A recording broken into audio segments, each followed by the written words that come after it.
Olá, bem-vindos a mais um Mergulho Profundo. Hoje a gente foca em Marcos capítulo 15. É um texto, assim, bem denso sobre a paixão. Nossa fonte principal é uma análise com uma perspectiva hebraica desses eventos todos. Vamos seguir Yahusha, que é o nome hebraico para Jesus, né? Central aqui na análise desde a condenação até o sepultamento. A missão aqui é tentar desvendar as camadas, sabe? O significado do julgamento, da zombaria, da execução e até daqueles sinais que aconteceram na morte dele. É verdade. É um capítulo de confronto, muito intenso, né? O reino do Criador, o Eterno, como a fonte o chama, batendo de frente com o poder de Roma, o poder do mundo. E a gente vai ver como um plano maior, se desenrola ali mesmo no meio de tanta hostilidade humana. Ok, então vamos direto para os eventos. O Sinédrio age, muito rápido. Entregam Yahusha para Pilatos logo de manhãzinha. A análise que a gente tem aqui, ela ressalta a estratégia deles. Sim, sim. Eles mudam a acusação, né? Deixam de lado a blasfêmia, que para Roma não significaria muito, e a acusam de sedição. Você é o rei dos judeus. Isso, claro, forçava a mão do Pilatos, porque era ele quem tinha o ius gladio, né? O poder de mandar executar. Exatamente. E a resposta de Yahusha é fascinante. Ele confirma, mas de um jeito enigmático. Tu dizes. E depois? Silêncio. Silêncio total diante das outras acusações. Um silêncio que a análise que temos conecta com Isaías 53:7, sabe? O servo sofredor. E esse silêncio, claro, deixou Pilatos desconcertado. Um governador romano, ele estava acostumado com gente se defendendo, não com essa calma, essa soberania toda. E esse desconforto todo leva àquela oferta de Barrabás. A fonte que a gente consultou vai fundo nessa escolha, né? Vai, e é carregada de significado. Bar-Abas, né? Significa filho do pai. A multidão grita por um filho do pai, mas olha quem eles escolhem. O rebelde, o daqui da terra. É tipo uma troca cósmica ali em pequena escala. O Pai Celestial entrega o seu Filho verdadeiro para libertar esses filhos do Pai rebeldes representados ali pelo Barrabás e de forma simbólica por todos nós, pela humanidade. E o poder de Roma, olha só, acaba servindo a esse propósito divino sem nem perceber. Que coisa, né? Impressionante. Depois da condenação, a cena muda, vai lá para o pretório. A análise descreve bem a zombaria dos soldados.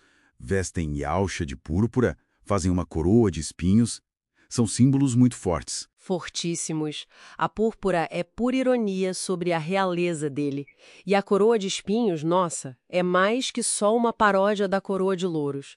A análise liga isso lá com Gênesis 3. Os espinhos como símbolo da maldição que veio com o pecado, entende? Então, ao usar a coroa, Yahusha está, visualmente carregando essa maldição.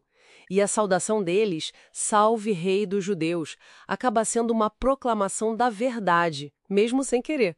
A humilhação vira a coroação dele. Que paradoxo. Aí no caminho para Gólgota, aparece Simão Cirineu. A fonte até menciona que ele era pai de Alexandre e Rufo. Nomes que, parece, eram conhecidos na igreja lá no início. Um detalhe interessante. Um estrangeiro, né? Forçado a carregar a estaca. Exato, um gentil lá do norte da África, enquanto os discípulos mais próximos fogem, um de fora participa do fardo. Talvez um prenúncio já da expansão do evangelho para todos, né? E Yahusha recusa aquele vinho com mirra, que era um analgésico. Ele escolhe passar por aquilo com plena consciência. E na execução em si, a soberania divina está agindo de novo, usando até os inimigos. Como assim? Usando os inimigos? Bom, Pilatos manda escrever a placa, o rei dos judeus. Os soldados dividem as roupas dele, cumprindo o Salmo 22, verso 18. Quem passa por ali zomba, usando palavras muito parecidas com as do Salmo 22, versos 7 e 8. E aquele desafio, salva-te a ti mesmo. A ironia máxima é que justamente por ele não se salvar, é que a nossa salvação se torna possível. E aí vem a escuridão. Ao meio-dia, a análise que a gente leu conecta isso com profecias, sério? Sim, especificamente com Amos, capítulo 8, verso 9, lá no Tanakh, que é o Antigo Testamento, a escuridão em pleno dia como sinal de luto e de julgamento divino. é muito forte. E nesse cenário de trevas vem o brado de Alcha, Eloi, Eloi, lama sabachthani. É o começo do Salmo 22, em aramaico. E invocar o começo de um salmo era como invocar ele inteiro, sabe? Um salmo que começa naquela desolação total, mas que termina em confiança e na vindicação universal. Então, esse brado expressa a identificação dele com o nosso abandono por causa do pecado, mas, ao mesmo tempo, já aponta para a vitória lá no final. E nesse exato momento, o véu do templo rasga. Um evento físico, mas com um significado assim gigantesco. Decisivo e rasgado de cima para baixo. Simboliza o fim daquele sistema antigo de sacrifícios e o acesso direto à presença do Criador, agora aberto, né? Pelo sacrifício definitivo. E quem é o primeiro a sacar algo dessa magnitude toda? Um soldado romano. O centurião. A confissão dele é muito impactante. Verdadeiramente, este homem era o filho do Criador. Um gentil falando isso. O primeiro fruto gentil dessa redenção que estava começando ali. É um momento, assim, muito poderoso de reconhecimento que ultrapassa qualquer barreira cultural ou religiosa da época. Com o Shabat chegando rápido, entra em cena Iosef de Arimateia. A fonte que a gente viu destaca muito a coragem dele. Uma coragem notável, sem dúvida. Ele era membro do mesmo sinédrio que tinha condenado Yalcha. Ir lá, ousadamente, como diz o texto, pedir a Pilatos o corpo de alguém executado por sedição. Ele estava arriscando tudo. Posição, reputação, talvez até a própria vida.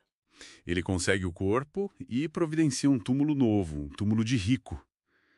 A análise também conecta isso a uma profecia, né? Sim, Isaías 53, verso 9. Com o rico esteve na sua morte. Cumprido ali. E o capítulo não termina com Iosef, ele termina com as mulheres. Maria Madalena e a outra Maria, mãe de José. Elas ficam ali observando com muito cuidado onde o corpo é colocado. Testemunhas silenciosas, mas que vão ser cruciais porque vem depois, né? Exatamente. Numa cultura em que o testemunho de mulher valia pouco legalmente, a narrativa bíblica coloca elas como as guardiãs da localização exata. A fidelidade delas ali naquele momento de desolação prepara todo o cenário para o relato da ressurreição. Elas viram a pedra ser rolada. Então, recapitulando rapidinho. A gente viu um julgamento manipulado, uma coroação de zombaria que, sem querer, falou a verdade. Vimos inimigos cumprindo profecia sem saber e uma morte marcada por sinais no céu e na terra e pelo véu rasgado, abrindo acesso ao Criador. Isso. E mesmo nesse final tão sombrio, tem a confissão inesperada do centurião e a vigília atenta das mulheres, que já sugerem, né, que a história não termina ali. A pedra está selada, mas as testemunhas certas estão ali, posicionadas. Isso deixa a gente com uma reflexão, talvez. Diante de tanto medo, da dispersão geral dos discípulos, o que essa coragem repentina de Iosef e a presença constante, atenta das mulheres nos ensinam sobre a fé de verdade? Aquela fé que age e que observa, mesmo quando parece que tudo está perdido. É uma boa pergunta. Essas testemunhas viram onde ele foi posto. A escuridão daquela sexta-feira, ela é, de certa forma, a preparação necessária para a luz totalmente inesperada do primeiro dia da semana. E essa luz, essa luz é nosso foco do próximo mergulho. Marcos capítulo 16.